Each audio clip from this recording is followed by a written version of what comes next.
I almost didn't answer the phone that night. It was a Tuesday in late November, one of those evenings where the cold in Winnipeg has already settled deep into the bones of the city and the light disappears before you've even had supper. I was sitting at the kitchen table with a cup of tea going cold beside me, looking at a photograph of my late wife, Carol, that I keep on the shelf above the radiator. She'd been gone for 3 years by then. A stroke. Fast, the doctor said, as if that was supposed to make it easier.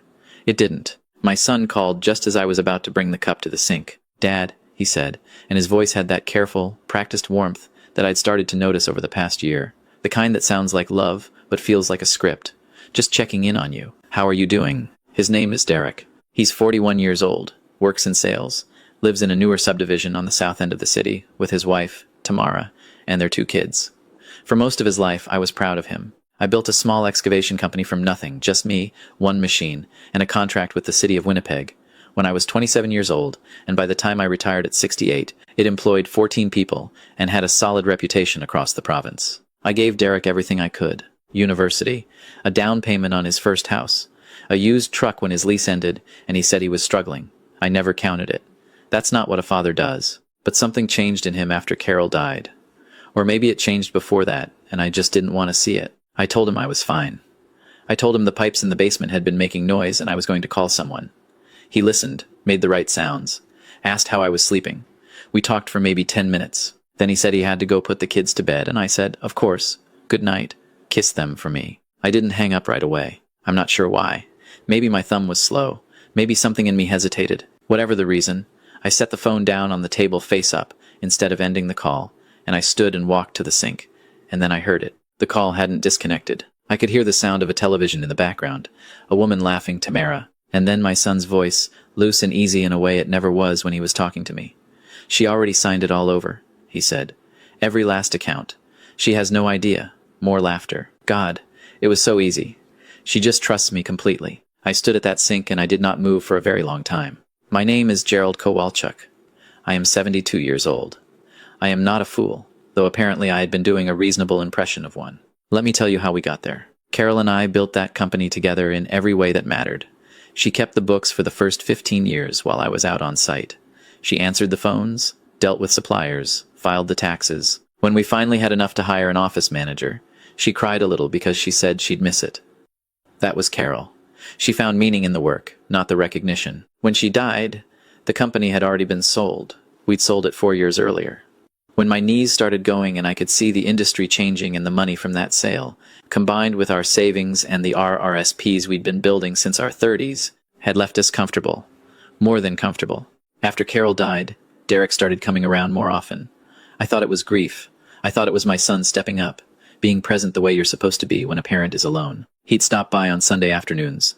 He'd offer to drive me to appointments. He started asking questions about the finances, not aggressively, not all at once, just slowly, like a man testing the temperature of water before he steps in. He said he was worried about me managing everything on my own. He said the investment accounts were complicated, and I shouldn't have to deal with that stress at my age. He said Tamara's cousin was a financial advisor, and that maybe I should meet with him, just to simplify things. I said I had an advisor I'd worked with for 20 years, a woman named Sandra, and I didn't need another one. He let it go.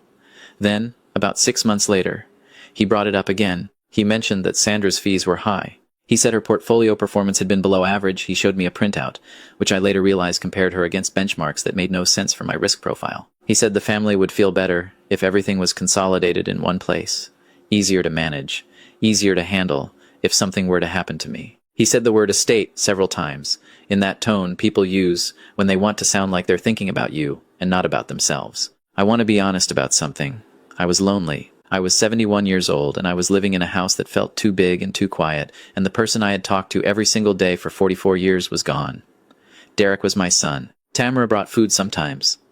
The grandchildren called me Dido, and they climbed on my lap, and I loved them more than I had words for. When Derek sat across from me at the kitchen table and told me he just wanted to make sure I was taken care of, I believed him. Not because I was naive, because I wanted to believe him. I signed a form transferring power of attorney over my financial accounts to Derek. I signed paperwork redirecting my 3 main investment accounts to a new portfolio managed by Tamara's cousin, whose name was Ryan, and who shook my hand too firmly and talked too fast. I signed something else that I did not read carefully enough, a document that, as I would later understand, gave Derek the authority to make decisions about the sale of my house without my explicit approval for each transaction, as part of what he described as estate planning pre-authorization. I signed these things over about 6 weeks.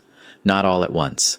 A little at a time, each one presented as routine, each one accompanied by Derek's calm, reassuring voice. By the time I heard his voice on that phone that November night, he had more control over my financial life than I did. I picked the phone up off the table. I ended the call. I sat down in Carol's chair by the window. I never sit there. It's always been hers. But that night, I needed to sit somewhere that wasn't mine, and I looked out at the street and the snow and the orange glow of the streetlights, and I let myself feel it. Not the anger. Not yet. The grief first, because that's what it was. Another loss, wearing a different face. My son had laughed at me. I gave myself 20 minutes to sit in that feeling. Then I got up, put the kettle on, and started thinking. I want to be clear about something.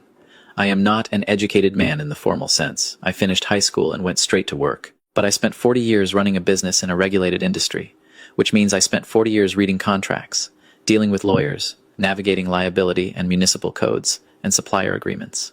I know how paper works.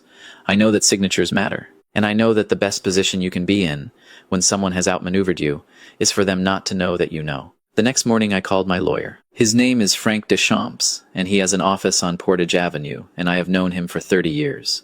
I told him what I had heard, and I told him what I had signed. There was a pause on his line that told me everything about how serious it was. Then he said, "Gerald, come in today." I did not call Derek. I did not change my behavior. I did not give him any reason to think anything was different. Frank laid it out for me over 2 hours. The power of attorney was real and enforceable, but it had limitations. It required me to be declared incapacitated before Derek could act fully, and I had not been declared anything. The account transfers were done, but some of them had procedural irregularities that Ryan had apparently missed.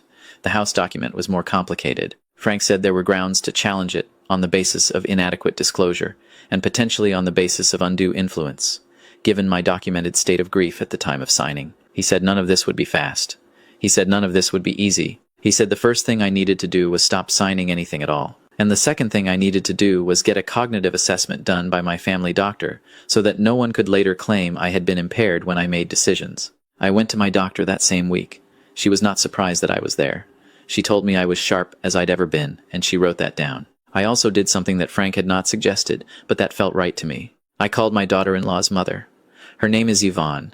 She lives in Brandon, and I had always liked her. We had the kind of relationship where we exchanged pleasantries at family dinners and genuinely meant them. I did not tell her everything. I told her only that I was concerned about some financial decisions I had made recently, and that I was revisiting them with my lawyer, and that I wanted her to know in case things became complicated within the family. Yvonne was quiet for a moment, and then she said, very softly, "Gerald, I'm sorry," which told me she knew more than she had let on. Derek called me the following Sunday as usual. I answered. I talked about the pipes in the basement again. They were still making noise, and about a documentary I'd watched about the building of the street. Lawrence Seaway. I asked about the kids. I said nothing unusual. I was pleasant. When I hung up the phone that time, I was the one who ended the call. About 3 weeks after my meeting with Frank, I got a call from Ryan asking me to come in and sign an updated investment mandate. He said it was routine. I said I'd have to check my schedule and I'd get back to him. I called Frank. Frank said that was exactly the move he'd been anticipating and that we needed to move faster. Over the following 2 weeks, Frank filed a revocation of the power of attorney, citing procedural irregularities in how it had been presented to me and the absence of independent legal advice at the time of signing, which is, as it turns out, a requirement under Manitoba law for POAs that grant broad financial authority. He also filed a challenge to the account transfer authorizations with the financial institution, supported by a letter from Sandra, my original advisor, who had flagged Ryan's credentials with her own regulatory body. The House document was withdrawn by Frank with a formal letter citing undue influence. Ryan's licensing was under review. And on a Thursday afternoon in January, my phone rang, and it was Derek. He didn't sound careful anymore. "Dad," he said, and his voice was tight in a way I had not heard since he was a teenager and had broken a window and tried to hide it. "I just got a letter from your lawyer." I said, "Yes, you probably did. What is this? What are you doing?" I said I was doing what I should have done months ago, which was paying attention. There was a silence. Then he said, "I was trying to help you. You're getting older. You can't manage all of this yourself." I told him that I had managed significantly more than this for significantly longer than he had been alive, and that I did not need his help in the way he had been providing it. He said, "Dad, come on, we're family." And I said, "I know. That's the only reason I'm not involving the police. The line went quiet. Then he said my name, once, in a voice I hadn't heard since he was a boy, small, uncertain, like someone who has just realized that the ground beneath them is not as solid as they thought. I don't know if it was genuine. I'd spent 40 years being certain I knew my son and I had been wrong about the part that mattered most. What I know is that it moved me. Not enough to change what I was doing, but enough to remind me why it hurt as much as it did. The revocation was processed. The accounts were reviewed. Ryan lost his ability to manage my portfolio, and Sandra, to her credit, spent 3 phone calls with me going through everything line by line without charging me for the time. The house remained mine. The document Frank challenged was declared unenforceable. I did not press criminal charges. I have thought about that decision many times, and I believe I would make it again, though perhaps with less certainty than I would have before all of this happened. My reasoning was simple. I have 2 grandchildren who call me Dedo. They did not choose their parents. Whatever happens between Derek and me, they did not deserve to have their father charged with financial fraud. The decision was mine to make, and I made it with my eyes open. Derek and I do not speak the same way we used to. We speak. He came to the house in February, once, and sat at my kitchen table and said he was sorry in a way that was real enough that I did not feel nothing. I told him I hurt him. I told him I was not going to pretend the last year hadn't happened, but that I was also not going to spend whatever years I had left being defined by it. He nodded. He looked older than 41. Maybe I do too. Tamara's cousin lost his registration with the investment regulatory body. Tamara and Derek are, as far as I know, still together. Yvonne called me in March and said she was proud of me, and I told her that Carol would have handled the whole thing better and faster, and Yvonne laughed and said she didn't doubt it for a second. I still sit in Carol's chair sometimes, now. Not because something terrible has happened, just because it faces the window, and in the evenings. The light over the street in Winnipeg is something I've always found beautiful, and there's no reason to let a good chair go unused. There are things I know now that I wish I had known earlier, and I offer them not because I think you need to be told, but because I needed to be reminded. A signature is not a small thing. It is not a courtesy or a formality. It is your name on a legal document, and before your name goes on anything at all, you have the right to take that document home, have it reviewed, and say no. It does not matter if the person handing it to you is a professional, a stranger, or your own child. The right to independent advice is not an insult to the person asking. It is a protection that exists because people, even people who love you, are capable of putting their own interests first. Grief makes you vulnerable in ways you do not fully understand while you are in it. Not because it makes you stupid, because it makes you want to trust. It makes you want to believe that the people around you are who you need them to be.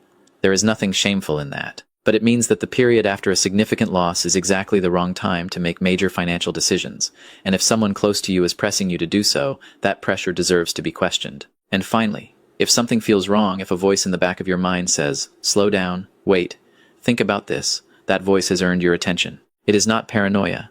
It is the part of you that has been paying attention all along. Carol used to say that the most expensive thing a person can do is ignore what they already know. She was right about most things. She was right about that.